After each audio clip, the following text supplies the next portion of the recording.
Boa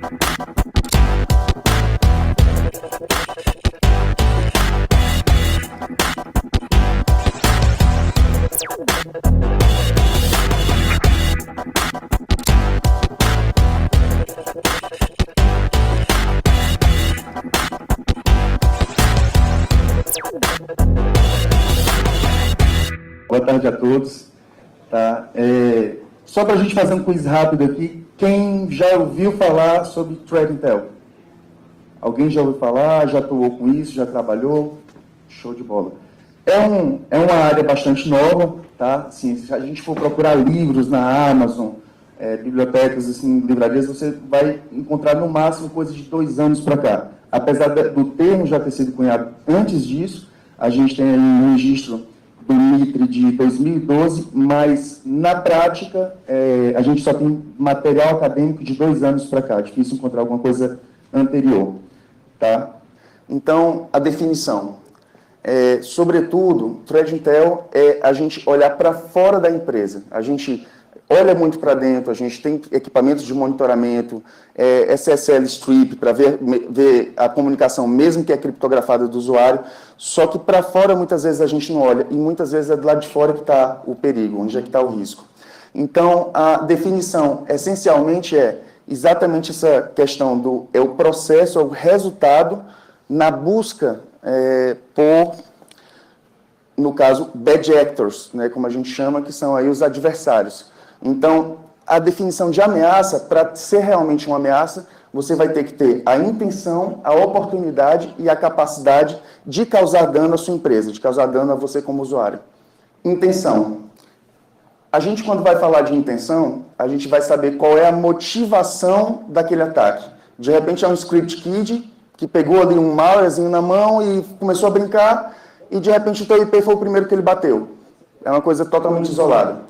Ou pode ser uma campanha. A gente pode voltar um pouquinho aí para Rio 2016, onde a gente teve muito hacktivismo contra a execução, a realização dos Jogos Olímpicos aqui no Brasil, e tinha um apelo realmente emocional. Eu vi um vídeo no YouTube assim, que dava vontade de chorar, aquela coisa de, olha, essa criança, não sei o quê, e tal. Então, assim, não entrando no mérito, mas os caras trabalham bastante no sentido de cooptar, de comover as pessoas, de trazer as pessoas para dentro daquela ideologia, no sentido de, vem aqui comigo, vamos atacar o domínio XPTO. Isso existe bastante. Inclusive, o trabalho que foi feito de Threat Intel na Rio 2016 foi brilhante. Assim, foi realmente uma aula, porque o pessoal entrava na Darknet, entrava em fóruns, é um trabalho de infiltração, é um trabalho que você está trabalhando ali disfarçado e, às vezes, até atacando junto para mostrar o seu comprometimento com a causa, mas, no final das contas, você está fazendo realmente um trabalho duplo, né? Você está verificando e reportando tudo. Oportunidade é onde está o ponto de falha, onde está a brecha, a fissura da tua empresa. Onde é que o usuário, onde é que o malfeitor, ele vai explorar. Tem ali um software desatualizado, tem ali um patch que não foi aplicado, né? A gente, de repente, pega aí e se lembra do WannaCry, né? Um caso agora recente, que por causa de um patch da Microsoft, que tirar o chapéu para a Microsoft, ela liberou com bastante antecedência, os usuários já do seu lado, alguns não tiveram o gerenciamento de patch suficiente aí para aplicar e evitar que acontecesse. Muitas pessoas não tiveram problema, muitas outras tiveram problemas muito grandes, né? A gente teve até uma fábrica da Honda que parece que fechou a fábrica inteira porque não simplesmente comprometeu todos os sistemas deles, e isso aconteceu na Coreia, foi da semana passada essa notícia. Capacidade. Dentro desse aspecto, a capacidade é o que é o veículo que vai ser utilizado na prática para realizar o ataque. Você tem ali a fissura, você tem ali a intenção.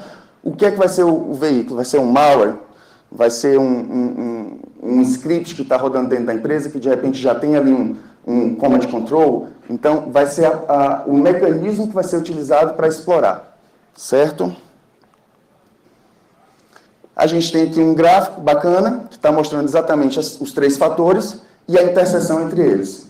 Para ser ameaça real, né, tem que estar nessa interseção central entre os 3. Se você tem capacidade e tem oportunidade mas não tem a intenção, você tem uma ameaça em potencial. Só falta a intenção. O caminho já está ali, a faca e o queijo. Se a pessoa estiver ali, pô, acordei de ovo virado, vou querer atacar. O caminho está aberto. Né? Você tem a oportunidade e intenção. Né? Está faltando capacidade. Você, então, vai ter uma ameaça impedida. Ainda está faltando um recurso aí para você conseguir realizar o ataque propriamente dito. E se você tiver capacidade e intenção, você vai ter aí uma ameaça que não é substancial, porque você não vai ter a oportunidade de realizar o seu ataque. Propósito.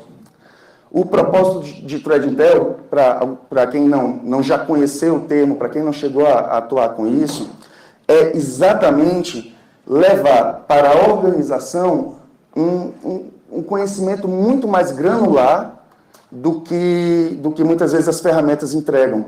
Você tem ali, muitas vezes, um firewall, você tem ali um log, um CIEM, só que você tem ali uma torrente de informação. A ideia de Threat Intel é exatamente tornar isso uma coisa mais granular, entregar o que realmente é relevante. Então, se o meu cliente é da área financeira, eu vou levar isso em consideração. Se o meu cliente é de uma área de mídia, eu tenho que levar isso em consideração. A ideia é não apenas ter informação, mas ter a informação que é relevante para a organização.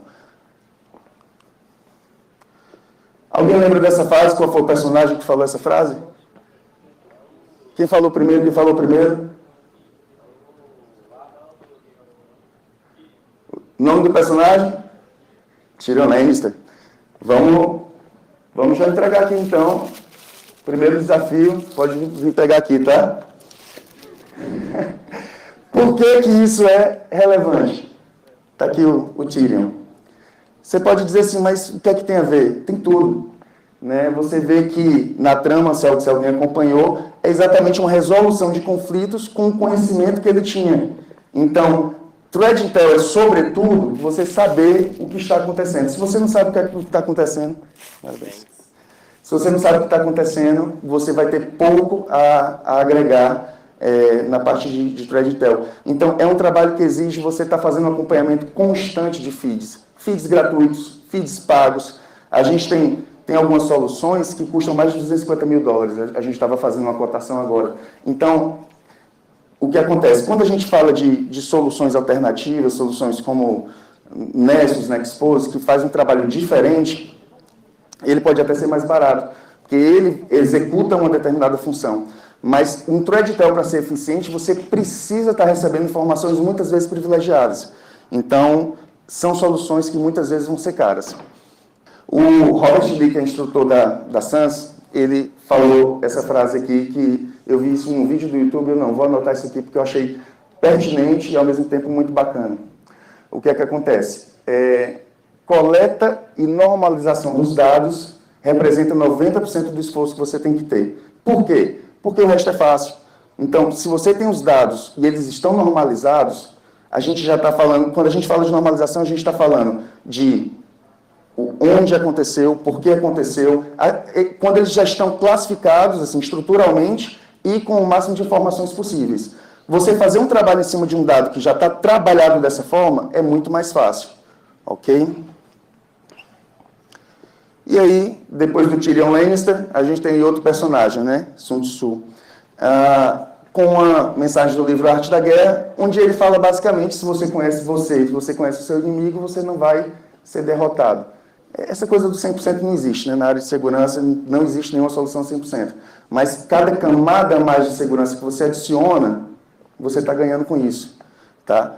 E uma curiosidade, esse livro é de 500 anos antes de Cristo. Então, assim, a preocupação com informação vem de longa data, né?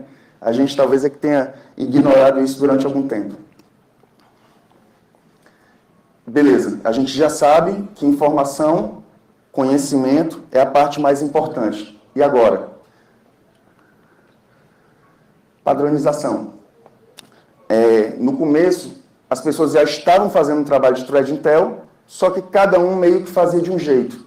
Então, essa aí é a questão do MITRE que eu falei no comecinho. Quando em 2012, setembro de 2012, o MITRE lançou o STIX, que basicamente é como se fosse um XML. Ele está definindo ali algumas estruturas, alguns pontos, alguns indicadores que, num trabalho, num feed de Thread Intel, vai estar sendo divulgado. Tá? Então, foi muito bem aceito, todas as principais ferramentas hoje utilizam sticks, juntamente com o táxi, que a gente pode colocar o táxi como um mecanismo de transporte de sticks. Ele define aí uma API para que você possa não apenas consumir, mas também alimentar os outros usuários. Indicadores dos sticks. O que é que eu preciso saber dos sticks? Eu preciso saber, em cada feed, em cada evento, é importante saber onde aconteceu, por que aconteceu. A gente tem aí esse TTP, que é literalmente a técnica, o procedimento que foi utilizado. Então, é uma descrição do evento, como que o adversário, como que o bad actor atuou no sentido de chegar àquele objetivo, o porquê do objetivo, quem realizou isso. Então, tudo isso vai estar alimentando uma base que, recentemente, também num vídeo que eu vi de Thread Intel da Microsoft, a Microsoft falou que tem uma base de exabytes. Então, assim, você vê que é realmente algo gigantesco. Isso aí é a descrição do táxi, que é exatamente o mecanismo de transporte, certo? Ele vai servir como uma API para servir como um mecanismo comum entre as empresas para compartilhar e consumir feeds em sticks. E aí a gente vai ter um outro personagem, certo? Informação sem controle. O Sheldon, se alguém aqui assistiu, ele é uma figura interessante para representar isso. Por quê? Porque ele tem conhecimento, ele tem inteligência, mas muitas vezes ele não tem controle sobre como administrar isso, né? Então, nada adianta a gente ter uma série de feeds de informação se a gente não tiver isso de uma forma organizada, certo? Então, a gente vai ter aí plataformas. As plataformas são basicamente sites web, programas, plataformas web que vão estar consumindo aqueles feeds que você utiliza para mostrar para você de uma forma mais estruturada, com gráfico. De novo, a informação, se não for relevante, ela continua sendo apenas um dado bruto. Então, assim, se o teu cliente é de uma área específica, a informação que você tem que levar para ele é pertinente àquela área. Ok? Então, você vai ter histórico, você vai ter métricas, você vai ter uma série de indicadores para estar alimentando, gerando gráficos, prevendo, porque a ideia de Thread Intel é, sobretudo, você prever o que vai acontecer depois. Então, assim, eu estou vendo que tem ali um fórum onde estão se discutindo a criação de um malware para ATM, né, para máquina de saque. Eu tenho um cliente que, de repente, eventualmente, é dessa área. Então, eu já tenho que sinalizá-lo. Por quê? Porque ele pode ser comprometido no futuro em relação a isso. Ferramentas. A gente vai ter aqui uma série de ferramentas que a gente utiliza na realização desse trabalho. E, para começar, a gente tem o Tails e um outro combo, que seria o Cubes e o Onyx. Ambos têm o mesmo foco, privacidade. Se você vai estar realizando um trabalho de Thread Intel, sobretudo você tem que privar pelo seu anonimato, porque se você vai estar fazendo um trabalho de intrusão, um trabalho de infiltração, você tem que preservar a sua identidade. Então, a gente está falando de um meio onde a gente tem desde malfeitores que estão interessados em fazer um simples defacement a bankers que não apenas investiram dinheiro, né, porque esses malwares na Dark Web eles são comprados por muito dinheiro. Então, eles investiram dinheiro esperando um retorno muito maior. Então, a partir do momento que você se coloca entre o objetivo deles de lucrar e o êxito, você virou um obstáculo e a gente está falando de, essencialmente, criminosos, né? Então, tem que tomar cuidado. VPN, a gente falar de VPN, quem conhece VPN? A pessoa vai falar assim, né? Quem não conhece VPN? Mas tem fatores de VPN que às vezes a gente ignora, tá? Por exemplo, Kill Switch. A gente falando de Kill Switch, ela basicamente faz o quê? A Kill Switch, ela garante que aquela comunicação que você vai estar realizando no túnel, ela vai continuar criptografada. Por quê? Porque você tem a sua conexão com o seu provedor e, eventualmente, a VPN cai. Aí tu está lá num fórum hacktivista, falando ali com um bocado de criminosos, essencialmente, e aí, de repente, a tua VPN caiu e para você é transparente. A conexão continuou. Só que agora o teu IP real está sendo publicado. Então, o Kill Switch é um recurso que não está presente em todas as VPNs, e que é interessante atentar para isso. Porque ele faz o quê? Ele garante que, se... É uma coisa mais a nível de sistema, tá? Ele vai garantir o quê? Se esse túnel cair aqui, eu quero que a conexão toda morra. Tá? Não quero que... Eu quero ficar desconectado, mas eu não quero passar uma comunicação que não seja por dentro do túnel. E a gente tem um split também. O split, nessa semana, foi lançado o Proton VPN, dos mesmos criadores do Proton Mail, que é um e-mail focado em criptografia. E ele tem um recurso que é interessante também. Além de você estar dentro de um túnel, aquela comunicação não vai apenas para um servidor. Às vezes você, vou pegar aqui um servidor na Coreia, um servidor na Áustria, enfim, qualquer... Mas muitas vezes você está fazendo a comunicação com um servidor só. Se eventualmente aquilo, ainda que improvável, seja interceptado, toda a sua comunicação está ali. Então, o que o split faz é, a sua comunicação continua dentro de um túnel, só que ela vai dividida para 3, 4, 5 países diferentes. Cada pedaço vai para um país. Então, você vê como é muito mais improvável que essa comunicação seja comprometida. Certo? E falando de VPN também, vai falar do HideMyS, né, que seria aí um provedor de VPN bastante conhecido e que perdeu popularidade exatamente quando, em virtude da questão judicial, legal, foi cobrado log dos usuários e ele entregou. Então, assim, ele foi obrigado pela justiça e entregou. Então, vale a pena também verificar. Se há uma necessidade de usar VPN, você já está preocupado com segurança. Então, o que é que acontece? Existem VPNs que eles garantem que não guardam logs. Se a ideia é usar VPN, se a ideia é anonimato, priorize uma VPN que pelo menos diz que não guarda log. Né? A gente não pode ter certeza, mas pelo menos ela está dizendo, afirmando para você, cliente, que ela não guarda nenhum tipo de registro do que foi trafegado. Máquina dedicada. Quando você está fazendo um trabalho de infiltração, você tem que ter uma máquina só para isso. Não tem uma segunda opção. Você pode dizer assim, não, mas eu faço uma VM.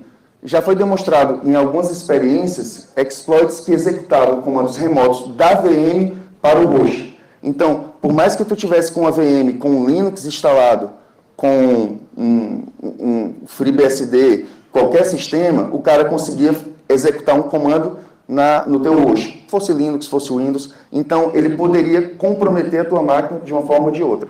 Então a ideia vai fazer um trabalho de infiltração, faça sobretudo com a máquina isolada, uma máquina onde você vai ter uma identidade à parte, você não vai usar em momento nenhum e-mails de acesso seu, arquivos pessoais seus, arquivos da empresa seu, tem que ser realmente uma coisa totalmente apartada. E outra coisa, sempre dentro de túnel, né? Você não vai usar... não vai divulgar o seu IP real, porque isso é rastreável. Scrappers e OSINT. OSINT é Open Source Intelligence, que é basicamente você buscar na internet, em recursos públicos. Hoje a gente tem um apelo muito grande em relação à mídia social, né? A gente divulga com muita facilidade. Hoje você sabe quem é que é a favor de um determinado político, quem é que é contra um determinado político, quem é que é ateu, quem é que é católico, quem não é. A gente expõe isso com muita facilidade, pelo menos assim, olhando timeline, você dificilmente não se esbarra com esse tipo de coisa. E que é interessante porque não é uma conversa, muitas vezes, que você vai levar num barzinho, né? E num barzinho o público é muito mais restrito. Só que numa TL da vida, numa publicação, numa rede social, muitas pessoas levam aquilo ali com muito mais facilidade. Então, você investigar, você fazer um trabalho de investigação sobre uma pessoa é muito fácil, entendeu? Tem ferramentas específicas para isso. Então, RH faz muito isso, tá, pessoal? RH solicita que seja realizado isso. Então, você quer saber mais ou menos o funcionário que você está contratando. Isso é uma coisa absolutamente usual. Scrappers você vai utilizar exatamente para estar puxando formações em lote. Então, você vai ter um peixibin, onde vai ter informações que são publicadas lá constantemente. Então, poxa, eu sei que, de repente, o nome do meu cliente é publicado no peixibin. Então, é interessante que eu seja notificado. Então, você coloca um alarme, usa um scrapper para ficar guardando essas publicações, para saber em que momento o nome do seu cliente, o nome da sua própria empresa ou o seu nome é divulgado, muitas vezes de uma forma ilícita. Muitas vezes são credenciais de acesso, e eu já presenciei credenciais de acesso válidas sendo divulgadas no peixibin. Então, qualquer pessoa poderia pegar aquela credencial e acessar o sistema de uma determinada empresa. Sitemap, Monitor, Defacement Protection. Né? A gente está falando aí, basicamente, de você ter uma fotografia do site da sua empresa.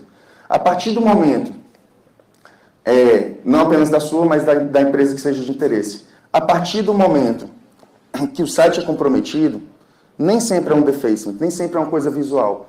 Muitas vezes pode ser simplesmente um bot, um malware que está sendo instalado lá e que está comprometendo seus usuários.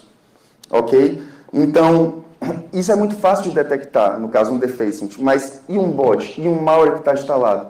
Isso está prejudicando diretamente os seus usuários e muitas vezes vai passar despercebido por muito tempo.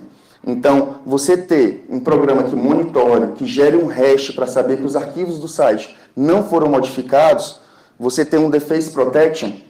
A gente estava discutindo agora semana passada sobre isso, que um determinado produto que a gente estava vendo, que se o seu site ou o site de interesse for modificado, o Deface Protection automaticamente tem um backup, né, a última imagem válida, que você disse assim, não, a última imagem válida é essa. E ele automaticamente, sem a sua interação, ele vai lá e vai refazer um upload. Então, aquele defacement não vai funcionar. Né? E Python. Eu falo Python, assim, não se restringe a Python, mas é o que é mais usual, é o que é mais comum. Muitas das necessidades que a gente leva para a equipe de desenvolvimento, elas são entregues em Python e funcionando com bastante perfeição. E crawlers, que no caso vão estar fazendo aí toda uma verificação do site. A gente tem alguns sites, por exemplo, que divulgam as últimas URLs maliciosas, mas ele não tem como exportar aquilo. Então, é executado um crawler para chegar naquele site, exportar aquilo ali, jogar para um CSV, que vai ficar muito mais fácil de você trabalhar depois. Você trabalhar direto ou indiretamente com segurança da informação. Então, você vai ser cobrado por isso. Se espera que você tenha um comprometimento com segurança da informação. Você não vai pegar sua credencial e passar simplesmente numa mensagem de texto, no WhatsApp. Você tem que tomar cuidado com isso. Você tem que habilitar segundo fator de autenticação em todos os sistemas que permitirem. Isso hoje é uma coisa básica. Então, muitas das pessoas hoje que têm problema com uma conta que foi comprometida, tinha a opção naquele serviço. Hoje está bastante comum. Google, Facebook, Apple. Então, vai ter a opção de você habilitar segundo fator de autenticação. Habilite, porque é uma questão bastante usual e na hora que sua senha é muitas vezes comprometida em um lugar, vão sair vasculhando todas as contas que você tem utilizando aquela mesma senha, que em alguns casos é reutilizada. Uma ameaça para os seus clientes é uma ameaça para a sua empresa e vice-versa. Tá? Então, a partir do momento que a sua empresa, que presta serviço de segurança da informação, ela vai ter um cliente, seja na esfera governamental, ou, como exemplo, a Rio 2016, o mesmo exemplo que a gente usou anteriormente, a gente vai virar, consequentemente, um alvo também. Então, a partir do momento que esses grupos hacktivistas, eles percebem que existe a empresa X, Y e Z por trás daquela empresa, seja na esfera governamental ou privada, ele vai mirar em você também. Então, a partir desse momento, você também tem que ter uma cautela a mais. E vice-versa. Se o seu cliente é comprometido, aí é a parte também interessante de você ter que prezar também pela segurança do seu cliente. Não apenas dentro do escritório, mas saber rede social, ver o que é que está sendo divulgado, porque a partir do momento que as contas dele são comprometidas, a sua empresa também pode sofrer uma consequência com isso. Novas carteiras, novamente essa mesma questão de você absorver um risco, tá? Então, você conquistou uma nova carteira. A nova carteira já está passando por um processo de vitimização, de hacktivismo. Então, você tem que estar preparado, não apenas você, como toda a sua empresa. E, nesse ponto, a gente tem que falar em uma palavra: conscientização. Então, assim, não são os técnicos apenas, não são os analistas apenas que têm que ter uma noção a respeito de fundamentos, de phishing, de ataques por e-mail, de ataques por ligação. O RH tem que saber, todos os departamentos da empresa, o financeiro tem que saber, todos os departamentos têm que estar cientes disso, e são alvos também. Então, vai haver, de repente, uma ligação para o financeiro, dizendo, eu estou ligando aqui do banco XPTO e a gente precisa confirmar os seus dados. Então, esse feeling que muitas vezes o profissional de segurança tem, de ver aquilo, não, peraí, isso aqui está estranho. A gente tem que levar isso para todos os setores. É importante ter um processo de conscientização. Para quê? Para levar exatamente essa maldade, essa desconfiança para os outros setores. Porque senão também, quando houver um problema, vai ser para toda a empresa. O Hunter. O Hunter é exatamente o profissional que vai estar buscando, vai estar se infiltrando na dark web, em fóruns, atacando muitas vezes também, porque ele vai precisar demonstrar que está de acordo com a causa. Então, é uma infiltração realmente pesada. E, como eu falei antes, a gente muitas vezes está falando de coisas que envolvem muito dinheiro. Então, esse cara, ele, sobretudo, ele vai ter que ter a sua identidade preservada. Por quê? Porque é a vida pessoal dele, não é o funcionário, é a vida pessoal dele que pode ser comprometida. Podem ir atrás, podem saber onde é que ele mora, pode realmente acontecer alguma coisa. Então, quando você evita que um hacker deixe de lucrar 200 mil, 300 mil dólares, ele vai querer realmente buscar uma revanche em relação a isso. A gente pega alguns casos, tá? Esse caso aqui foi notificado. Isso aqui a gente está abordando a questão do, será que eu, olhando a dark web, será que eu, olhando fóruns, eu estou realmente prevendo que vai acontecer alguma coisa? Então, esse caso aqui, em fevereiro de 2015, a Microsoft publicou uma falha e pouco mais de um mês depois já tinha um exploit e já estava sendo utilizado, como foi identificado pela FireEye. Esse exploit aqui, ele atingiu 60% de empresas multinacionais, de acordo com o levantamento que foi feito pela FireEye. Então, a gente tem um segundo user case. Primeiro a gente pegou um caso da Microsoft, agora a gente tem aqui um caso de dark web. Tá? Esse hacker de 17 anos, ele ofereceu um malware para POS, né? Que no caso Point of Sale, que a gente traduz aqui para a gente como caixa, né? E botou para vender por $2.000. Foi vendido e foi utilizado na Target, onde a gente teve aí um vazamento de 110 milhões de cartões de crédito. Então, nesse período, nesse intervalo, entre ele colocar na Dark Web um malware que ele estava visando atingir exatamente caixas, será que a indústria não poderia ter se movimentado no sentido de uma análise de vulnerabilidade, um teste de penetração? Onde será que o meu caixa pode ser explorado? É essa a preocupação que o ThreatIntel tem que levar para a empresa. Se a Target tinha ou não um ThreatIntel, isso aí eu não sei, mas a partir do momento que essa informação era de conhecimento, ela tinha que ter sido analisada, né, e ter sido confirmada e, com certeza, mitigada a possibilidade de ter acontecido isso. A gente está falando de 110 milhões de cartões de crédito de uma empresa que foram vazados. Então, a gente tem, pegando aqui um caso do ATM. Supondo que você atenda um mercado financeiro nesse tipo de situação, um malware para ATM e eu tenho um cliente bancário. Alguém deseja fazer um comentário? Assim, poxa, o que é que eu devia fazer? né, notificar o usuário, pedir para ele verificar com a empresa responsável pelos ATMs, vai usar o USB. Né? Aí a gente está falando de indicadores de compromisso. Vai usar o USB, por que a USB está ativa? Precisa estar ativa? Qual é o sistema operacional que é impactado? Qual é o release? É o Windows 7? Depois do Windows 8 não acontece mais essa falha? Então, é importante identificar os IOCs, os identificadores de compromisso, e aí, o indicador de compromisso, e aí, a partir desse momento, você mitigar a possibilidade daquele ATM, simplesmente a pessoa espetar um pendrive e ele começar a cuspir todo o dinheiro que ele tiver disponível para fora. E, basicamente, é isso, pessoal.